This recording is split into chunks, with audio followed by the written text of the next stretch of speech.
కవిత వ్యవహారంపై బీఆర్ఎస్ లో కాకరేపుతోంది. ఈ క్రమంలోనే ఎర్రవెల్లి ఫామ్ హౌస్ లో కేసీఆర్ కీలక సమావేశం నిర్వహిస్తున్నారు. పార్టీ వర్కింగ్ ప్రెసిడెంట్ కేటీఆర్ తో సహా ముఖ్య నేతలతో సమావేశమయ్యారు. కవిత సస్పెన్షన్ తదనంతర పరిణామాలపై నేతలతో చర్చిస్తున్నట్లు సమాచారం.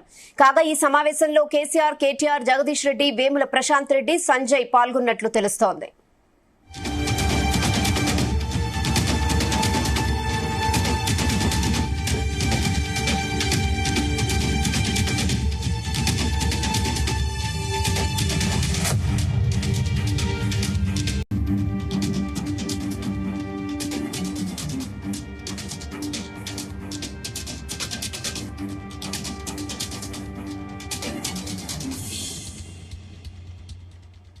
అనంతరం ఫామ్ హౌస్ నుంచి కారులో బయటకొచ్చిన కేసీఆర్ తిరిగి లోపలికి వెళ్లారు. కొత్త కారులో కేసీఆర్ బయటకొచ్చి పంట పొలాలు, గోశాలను పరిశీలించారు.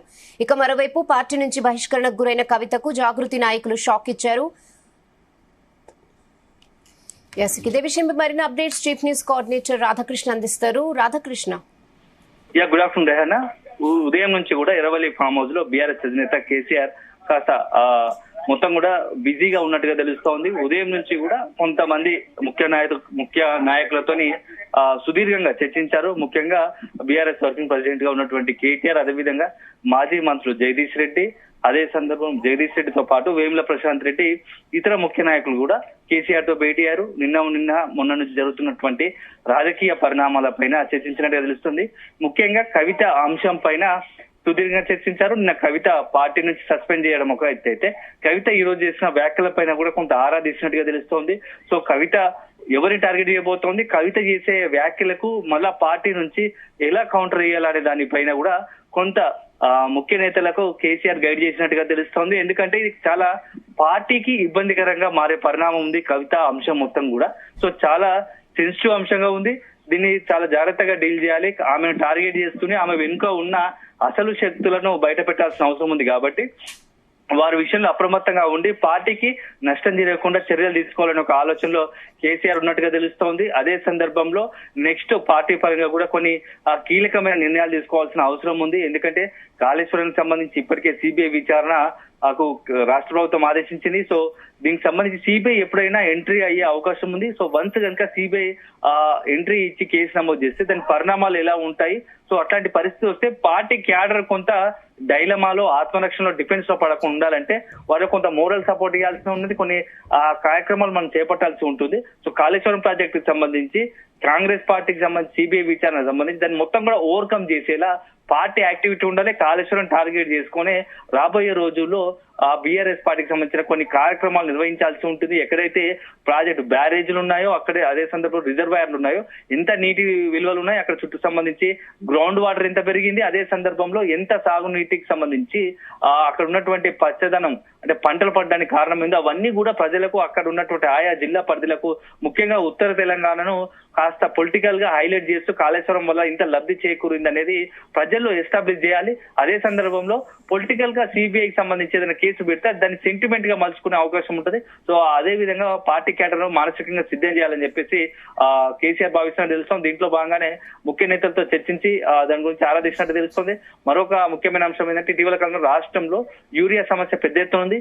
యూరియా అంశాన్ని కూడా చాలా సీరియస్ గా తీసుకోవాల్సిన అవసరం ఉంది. సో ఇప్పుడున్న పరిస్థితుల్లో యూరియా అంశాన్ని తీసుకొని రేపటి నుంచి ప్రజల్లో ఉంటే ఆ పార్టీకి జరుగుతున్న పరిణామాలన్నీ కూడా డైవర్ట్ చేసే అవకాశం ఉంటుంది. కాబట్టి రైతుల అంశాన్ని, రైతు ఎజెండా యూరియా అంశాన్ని తీసుకొని జిల్లా కేంద్రాల్లో, మండల కేంద్రాల్లో బీఆర్ఎస్ పార్టీ తరఫున రైతులతో కలిపి ఆందోళన నిర్వహించాలని చెప్పేసి బీఆర్ఎస్ అధినేత కేసీఆర్ సూచించినట్టుగా తెలుస్తుంది. దీంట్లో భాగంగానే ఈ రోజు కేటీఆర్ రేపు దానికి సంబంధించి పార్టీ కార్యాచరణ ప్రకటించే అవకాశం ఉన్నట్టుగా తెలుస్తోంది. ఇక ఇంకొక అంశం అయితే నెక్స్ట్ ఇటీవల కేసీఆర్ సంబంధించి కొంత కొత్త వాహన శ్రేణి అతని కాన్వాయ్లకు వచ్చినట్టు తెలుస్తోంది. అందులో కొత్త కారు, అతనికి కొత్తగా కారు ఒకటి తీసుకున్నట్టు తెలుస్తోంది. సో లగ్జరీ కారు, అతని కారులో ఈ రోజు ప్రయాణించి బయటకు వచ్చి ఎర్రవల్లి ఫామ్ హౌస్ నుండి బయట ఉన్నటువంటి పంట పొలాలు, అదేవిధంగా గోశాలను పరిశీలించి కాసేపు ఒక అరగంట అక్కడ మొత్తం కలియ తిరిగి ఫామ్ హౌస్ చేరుకున్నారు. సో ఈ నేపథ్యంలో నెక్స్ట్ కొంత జైనింగ్స్ ఉన్నాయి పార్టీకి సంబంధించినటువంటి ఖమ్మం జిల్లా సంబంధించినటువంటి కొంతమంది కాంగ్రెస్ కార్యకర్తలు ఇతర నాయకులు బీఆర్ఎస్ లో చేరబోతున్నారు. బీఆర్ఎస్ వర్కింగ్ ప్రెసిడెంట్ కేటీఆర్ సమక్షంలో. సో అంతా కూడా కొంత ఉదయం నుంచి కూడా హడావిడి ఉంది. నిన్న మొత్తం కూడా పార్టీ ముఖ్య నేతల్లో భేటీ, అదే విధంగా ఈ రోజు భేటీ. అదే సందర్భంలో వన్స్ బీఆర్ఎస్ వర్కింగ్ ప్రెసిడెంట్ ఆధ్వర్యంలో కొన్ని జైనింగ్స్ కార్యక్రమం అయిన తర్వాత కేటీఆర్ తో మరొకసారి సుదీర్ఘంగా భేటీ అయ్యే అవకాశం ఉంది. ఎందుకంటే ఈ రోజు కవిత చేసిన వ్యాఖ్యల్లో పార్టీకి ఏ మేర నష్టం చేకూరుస్తాయి. ఎందుకంటే హరీష్ రావు టార్గెట్ చేయడం వల్ల హరీష్ రావుకు సంబంధించి కొంత మోరల్ గా ఇవాళ హరీష్ రావుకు సంబంధించి అతని అనుచర వర్గాన్ని కొంత మోరల్ గా దెబ్బతిని ఉంటారు. కాబట్టి దానివల్ల పార్టీ భవిష్యత్తులో ఎలాంటి పరిణామాలు చోటు చేసుకునే అవకాశం ఉందనే దానిపైన ఈ రోజు చర్చించే అవకాశం కనబడతా ఉంది. సో వన్స్ ఆ కేటీఆర్ ఆధ్వర్యంలో ఎర్రవల్లిలో జైనింగ్స్ ప్రోగ్రామ్ అయిన తర్వాత కేటీఆర్ తో భేటీ కానున్నట్టు తెలుస్తా ఉంది. అనేక అంశాలను ఇవాళ కవిత ప్రస్తావించింది. ఆ అంశాల పట్ల కేసీఆర్ చర్చించనున్నట్టు తెలుస్తా ఉంది. సో కవిత వ్యాఖ్యలు బీఆర్ఎస్ పార్టీకి ఎంత నష్టం చేకూరుస్తాయి, నిజంగానే కవిత చేసిన అంశాలు ఎంతవరకు నిజాలు ఉన్నాయి, సో కవిత అంశాలను డిఫెండ్ చేయాలంటే పార్టీలో ఎవరు ప్రెస్ మీట్ పెట్టాలి. అల్టిమేట్ గా ఇప్పుడు కవిత చేసిన వ్యాఖ్యలను పార్టీలో డిఫెండ్ చేయాల్సింది ఇద్దరు వ్యక్తులు. ఒకటి బీఆర్ఎస్ అధినేత కేసీఆర్ లేదా బీఆర్ఎస్ వర్కింగ్ ప్రెసిడెంట్ కేటీఆర్. ఈ ఇద్దరిలో ఎవరినొకరు కవిత వ్యాఖ్యలను కౌంటర్ చేసి మాట్లాడితే తప్ప పార్టీలో మిగతా నాయకులు ఎవరు మాట్లాడినా కొంత ప్రయోజనం చేకూరదు. కాబట్టి ఖచ్చితంగా ఎవరు కేటీఆర్ లేదా కేసీఆర్ స్వయంగా ప్రెస్ మీట్ పెట్టి కవిత విషయంలో స్పందించాల్సిన అవసరం ఉంటది. సో ఒకవేళ కవిత విషయంలో స్పందించాల్సి వస్తే ఎలా స్పందించాలి, ఈ అన్ని అంశాల పట్ల ఈ రోజు కేటీఆర్ చర్చించే అవకాశం ఉంది. ఎందుకంటే మిగతా నాయకులు ఎవరు కవిత పైన ఆరోపణలు విమర్శలు చేసినా అది అంత పెద్ద ప్రభావం చూపవు. దానివల్ల పెద్ద ఉనగురేది కూడా ఏమీ లేదు. ఎందుకంటే ఈ రోజు స్పష్టంగా కవిత ఒక బరి గీసింది. మధ్యలో కేసీఆర్ కేటీఆర్ వేరు, హరీష్ రావు సంతోష్ రావు వేరు. సో కుటుంబ పరంగా పార్టీ పరంగా ఒక స్పష్టమైన ఒక అడ్డుగీత గీసింది. ఇప్పుడు చాలా సెన్సిటివ్ గా మారిపోయింది ఆ ఇష్యూ అంతా. కవిత ఈ రోజు పెట్టిన ప్రెస్ మీట్ తో చాలా సెన్సిటివ్ గా మారింది. ఎందుకంటే చాలా అంశాలు ప్రస్తావించింది. ఒకటి, పార్టీని హైజాక్ చేసే ప్రయత్నం హరీష్ రావు చేస్తున్నాడు. కేటీఆర్ ను కేసీఆర్ ఎన్నికలు ఓడగొట్టే ప్రయత్నం చేశారు. పార్టీలో కొంతమందికి ఎమ్మెల్యేలు ఫండింగ్ చేసి అవసరాన్ని బట్టి పార్టీకి సంబంధించి సొంతగానే ఒక తన అనుచర వర్గాన్ని ఏర్పాటు చేసుకుని సొంత కుంపటి పెట్టుకునే ఆలోచన కూడా చేశారని చెప్పేసి చాలా కీలక వ్యాఖ్యలు చేశారు. ఇంకా ఇప్పుడు తాజాగా అందుతున్న సమాచారం చిట్చాట్ లో భాగంగా మరికొన్ని సంచలన వ్యాఖ్యలు చేశారు. ఫోన్ ట్యాపింగ్ విషయంలో కూడా ఈ రోజు కేసీఆర్ బదనాం కావడానికి కూడా హరీష్ రావు పాత్ర ఉంది. కేసీఆర్ అదే విధంగా నా ఫోన్ ట్యాపింగ్ కావడానికి కూడా కారణం హరీష్ రావు, సంతోష్ రావు, శ్రవణ్ రావు అని చెప్పేసి మరొక బాంబు పేల్చారు.